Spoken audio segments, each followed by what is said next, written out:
ഇത്തവണത്തെ നിയമസഭാ തെരഞ്ഞെടുപ്പിൽ രാഷ്ട്രീയ കരുനീക്കങ്ങളാൽ ശ്രദ്ധ നേടിയ മണ്ഡലമാണ് ചാലക്കുടി.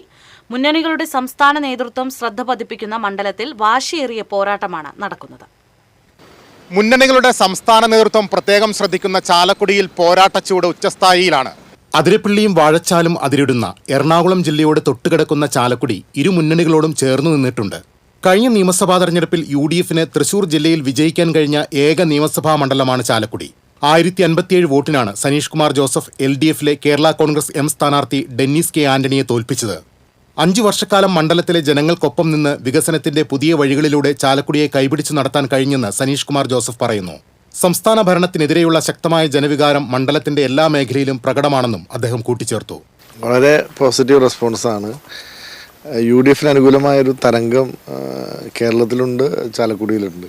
ചാലക്കുടി നഗരസഭയിൽ കോൺഗ്രസ് കൗൺസിലറായിരുന്ന ബിജു S ചെറിയത്ത് പാർട്ടിയിൽ നിന്നുള്ള അവഗണന ആരോപിച്ചാണ് രാജിവെച്ച് കേരള കോൺഗ്രസ് Mൽ ചേർന്ന് ഇടത് സ്ഥാനാർത്ഥിയായത്. കഴിഞ്ഞ 5 വർഷത്തെ വികസന മുരടിപ്പിന് ജനങ്ങൾ വോട്ടിംഗ് യന്ത്രത്തിൽ മറുപടി നൽകുമെന്നാണ് ബിജു S ചെറിയത്തിന്റെ പക്ഷം. സംസ്ഥാന സർക്കാരിന്റെ വികസന ക്ഷേമ നേട്ടങ്ങളുടെ തുടർച്ചയ്ക്ക് ചാലക്കുടി ഒപ്പം നിൽക്കുമെന്നും പ്രതീക്ഷ.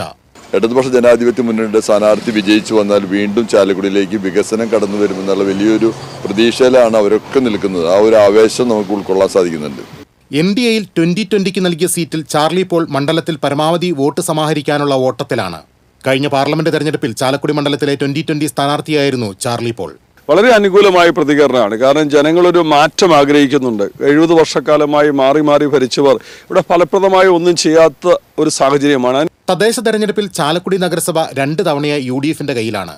കോടശ്ശേരി പഞ്ചായത്തും UDF ഭരിക്കുന്നു. പരിയാരവും മേലൂരും അതിരപ്പള്ളിയും 2 തവണയായി ഇടത് ചേർന്ന് നിൽക്കുകയാണ്. എന്നാൽ കൊരട്ടിയും കാടുകുറ്റിയും UDF പിടിച്ചെടുത്തു. ഇരുമുന്നണികളും ഒപ്പത്തിനൊപ്പം നിന്ന കൊടകരയിലും സ്വതന്ത്രനെ പ്രസിഡന്റാക്കി UDF ഭരിക്കുകയാണ്. ചാലക്കുടി പാലത്തിന് പഴയ ഉറപ്പില്ലെന്നാണ് വിദഗ്ധ സംഘത്തിന്റെ കണ്ടെത്തൽ. എന്നാൽ ചാലക്കുടിക്കാർ ചിലതൊക്കെ മനസ്സിൽ ഉറപ്പിച്ചിട്ടുണ്ട്. അതെന്താണെന്നറിയാൻ മെയ് 4 വരെ കാത്തിരിക്കണം. ക്യാമറമാൻ ആഷിഖ് വേലൂരിനൊപ്പം KP ലിബീഷ്, TCV.